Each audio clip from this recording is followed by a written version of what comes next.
Anyway, ngayon, pag-uusapan natin, itong video na to, nakikita nyo, naku po, malupit itong video na ito dahil itong video na ito, talagang pinapakita na everything that is happening with the flood control scandal leads to Marcos.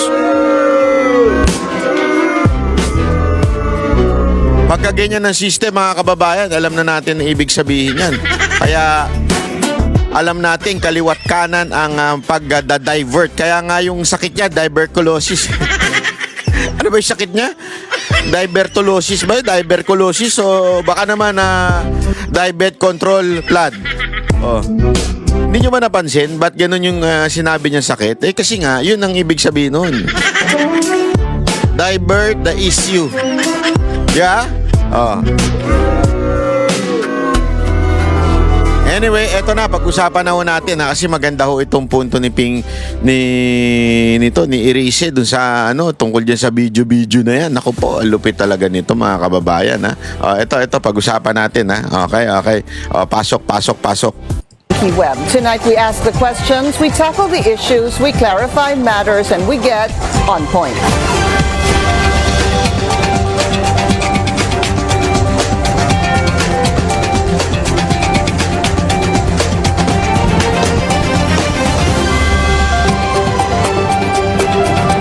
President Bongbong Marcos's alleged role in the flood control scandal is again under scrutiny. Nako. This after a supposed exchange of text messages allegedly showing former Palace Undersecretary Adrian Bersamin Nako. as his bagman.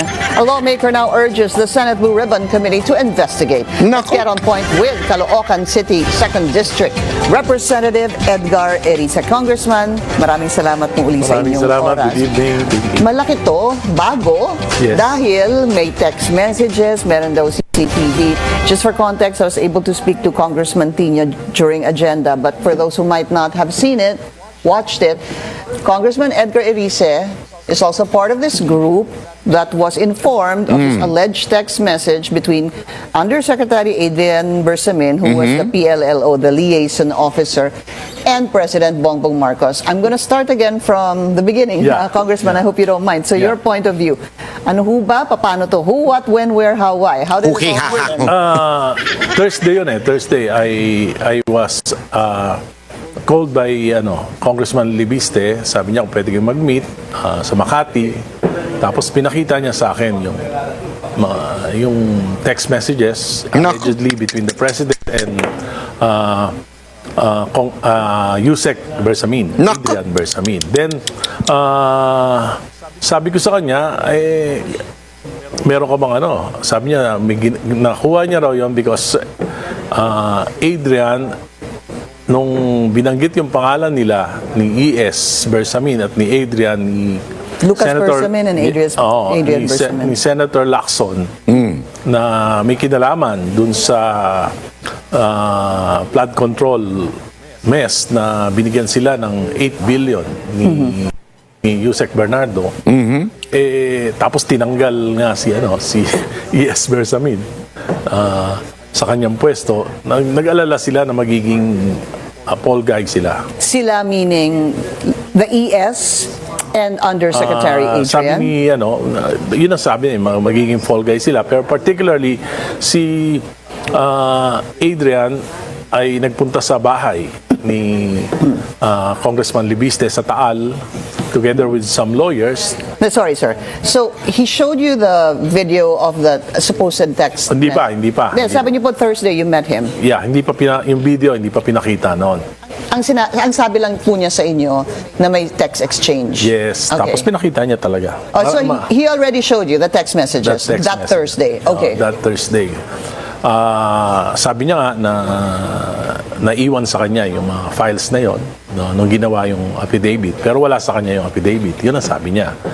So sabi ko, meron ka bang CCTV footages nung nangyari?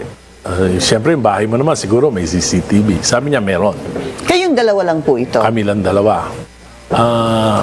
Pagkatapos nung tinawagan uli ako, ni Tapusin po Congress, natin yung kwento. Sabi mo, meron ba kayong CCTV? And sabi then, niya, yes. okay, Sabi positive. ko, di kailangan ipakita mo sa akin yon. Okay. Sabi niya, okay, so kinabukasan ng umaga, involved na si Friday na to. Friday, Congressman Tino, diyan naman sa Ortigas, nagkita kami, pinakita niya na yung CCTV, pinakita niya uli yung messages, in-explain niya yung mga nangyari. Pero tatlo lang po kayo. Ano na kami noon? 4. Who's the other one? Yung isa kasama ni Congressman Levis. Tino. Niya, okay. So, Reneco. Oh, yes. Okay. At, So, it was you, Congressman Erice, Co, Tino, and Leviste. Yeah. Okay. Friday na po ito. Friday. Alright. Pagkatapos, di ipinakita, sabi niya, gusto niya kaming tulungan para ika nga hindi ma-dismiss yung impeachment complaint. And this was, nasa na po kayo? Parating na po yung usapin sa substance, ho ba? Yeah, sa substance. Okay, so tapos na po yung inform, aprobado So, na. actually, tapos na sa substance. Kaya lang, meron pang, may committee deliberation pa. May vote na yung initial vote ng Tapos, committee. Okay. magkakaroon pa ng plenary. Right. So, sabi namin, i-present namin niya kung gagawa ka ng affidavit.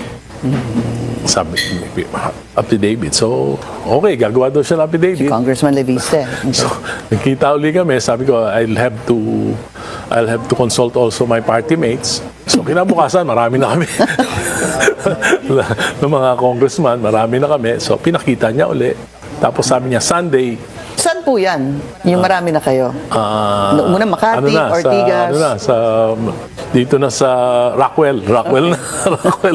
Medyo very Umiikot public namin na. Okay. Rockwell na. Pero may naman, enclosed naman yung lugar. So, sabi niya, gagawin niya na yung affidavit ng Sunday. So, sabi ko, di mag-meet tayo ulit ng Sunday. Sabi ko, pupunta ako sa... Parang pinaasya to ng pinaasya, no? Tungkol dun sa text message to kailangan may affidavit din lahat pati yung lahat ng ebidensya. Asa naman ka. Sa Manila Memorial kasi pupunta ako kay Pinoy kasi birthday niya noon, February 8. Pagkatapos makikikain ako dun sa Aquino family sa East Ocean. Okay. Sabi ko, magre-reserve ako ng isang room doon. Sa Rojas Boulevard, ang Tapagal Avenue. Sabi ko, magre-reserve ako sa room, punta kayo doon. So pagdating ko doon, ang sabi, parang atras na. Si Ayaw na. Congressman Leviste. Kasi ayaw daw nung nila Adrian, ayaw na, natatakot na. But who went to meet you that Sunday? Si Congressman Libiste. Only. Yes. And you were with? 4 na lang kaming congressman. Okay. And for you, at that point, importante na yun kasi hinihintay mo yung affidavit. Okay. So, hindi niya binigay. So, pero nag-effort pa rin si Congressman Tino during the plenary deliberation. Sinabi niya at kinonfirm ko naman. But before we go to that, Congressman, ano ho ang inyong naging pakiramdam after all those meetings, and then that Sunday, Congressman Leviste said no more because supposed to be Adrian also said Tinanong no. ko siya, ano ba talagang motibo mo? Are you trying to leverage with the government? You're using us? Sabi ko sa kanya. Sabi niya, hindi. I'm just trying to protect the Versamines. Kasi baka kung ipilit ko na ayaw nila, hindi sila lumabas. Sabi nila, there must be a proper time na lalabas sila. Kasi at one time daw, nagpunta si Leon sa isang bishop, Nako. archbishop. Nako. Present niya ito, ang parang indifferent yung The Archbishop. archbishop. Really? So Supot pala tong archbishop na to. Bayot ka? Gago! Hindi, supot pala Di ba? Wala pala Ang dami mong sinasabi-sabi. Ngayon, wala naman pala.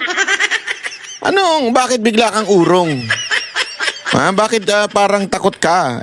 Naku po, patay tayo dyan. Anyway, wala tayong magagawa. Walang pilitan yan eh. Pero ito, malinaw na meron talagang text messaging si BBM at saka si Yusek Bersamin. Ito nga yung 8 billion di umano, allegedly, di ba?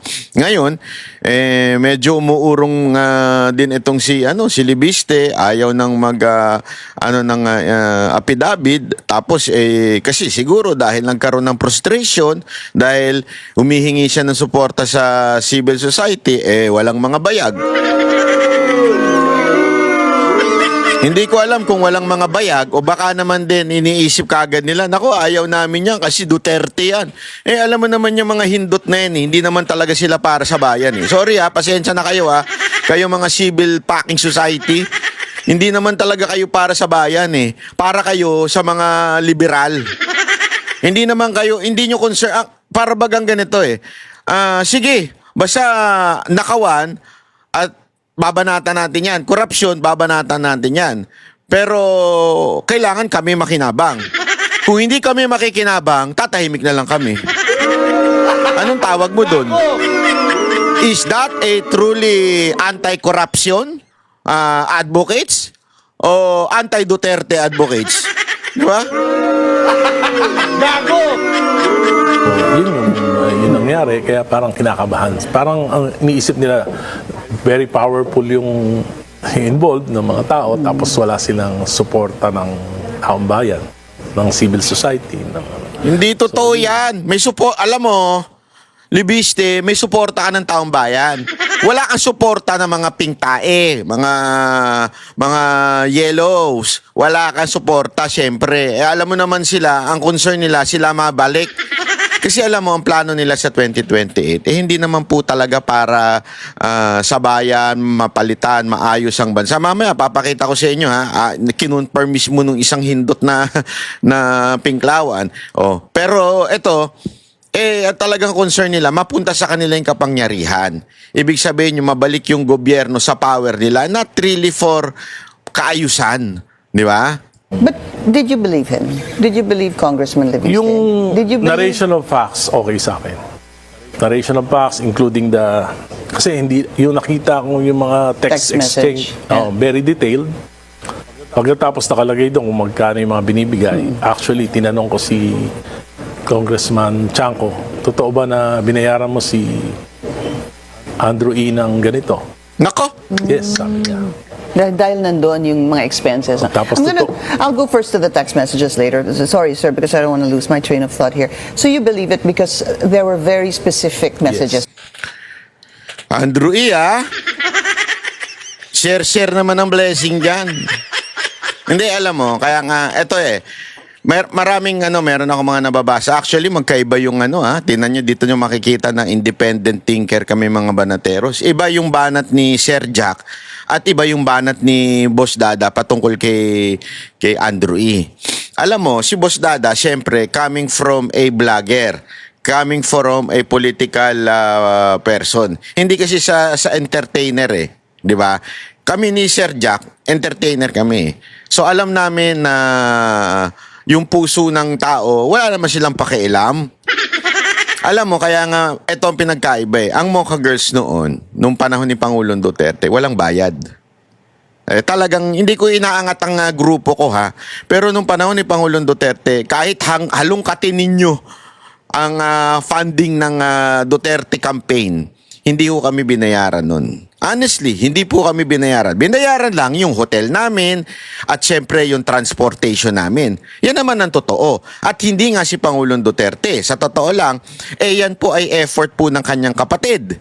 So, every time na pupunta kami, basta i-check-in lang kami, tapos sagot nila pamasahe, pero wala ho yung kahit anong pera na involved. Kasi nga, walang pera si Pangulong Duterte doon. And I don't care. Kasi nga, sabi ko nga, nakakita ako ng isang kakaibang presidente, kakaibang kandidato. So sabi ko, tara, talunin na natin to. Kasi ako noon, kahit po ako isang manager lang, political na po ako noon sa puso ko. Kasi nga sabi ko nga sa inyo, di ba, ang background ko noon, araw-araw, hinatid kami ng tatay ko, nakikinig ng news yan So talagang, ewan ko, maybe subconscious talagang pumasok na sa akin yung love for the country. At nung nakita ko si Pangulong Duterte nung kumakandidato pa lang, sabi ko, susuportahan ko to para maayos-ayos naman ang bayan namin. Alam mo kasi, pag ikaw entertainer ka, lahat na nakikita mo.